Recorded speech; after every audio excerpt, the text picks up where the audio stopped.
సాధ్వి ప్రజ్ఞ ఎవరైతే ఈ అమ్మాయి వాస్తవంగా మార్వాడీల ఫ్యామిలీస్లో ఈ జైన్స్ ఫ్యామిలీస్లో పూర్తి సన్యాసత్వం తీసుకుంటానంటే అలాగా ఇచ్చేస్తారు. వాళ్ళ ఆస్తులన్నీ వదిలేసుకుని అప్పటిదాకా అందమైనటువంటి దుస్తులు నగలు అలంకరించుకునే వాళ్ళు అవన్నీ తీసేసి అప్పటి నుండి పూర్తిగా కాషాయం ధరించడమా లేకపోతే తెల్ల దుస్తులు ధరించడమా సన్యాసత్వం తీసుకుని వాళ్ళు ఇక ప్రార్థనల్లో ఉంటుంటారు, భగవత్ ప్రార్థనల్లో.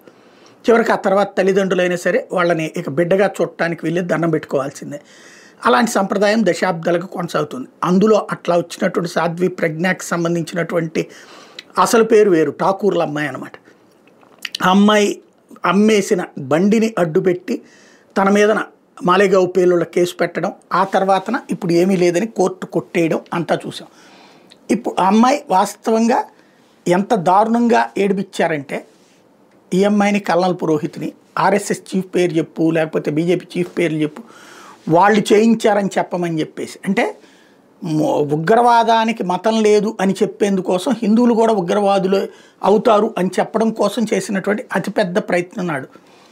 సాధ్విని అమ్మాయిని చివరికి ఒంటి మీద బట్టలు లేకుండా అంతమంది మగవాళ్ళ మధ్యలో ఉంచడం, మగవాళ్ళ సెల్లో ఉంచడం, అట్లాంటి దారుణ కృత్యాలు అనేకం చేశారు. సరే అవన్నీ తట్టుకుని ఆ తర్వాతన బెయిల్ మీద బయటకు వచ్చిన తర్వాతన అమ్మాయికి ఎంపీ సీట్ ఇచ్చింది బీజేపీ, ఎంపీగా గెలిచింది. కానీ ఆ ఒత్తిళ్ళు సైకలాజికల్ కండిషన్స్ ఇంపాక్ట్ ఇప్పటికీ అమ్మాయిని వెంటాడుతున్నాయి. అందువల్లనే లూజ్ టాక్ మాట్లాడేస్తుంది, కొన్ని దుర్భాషలు మాట్లాడుతుంది. దాని కారణంగా మొన్నటిసారి టికెట్ ఇవ్వలేదు.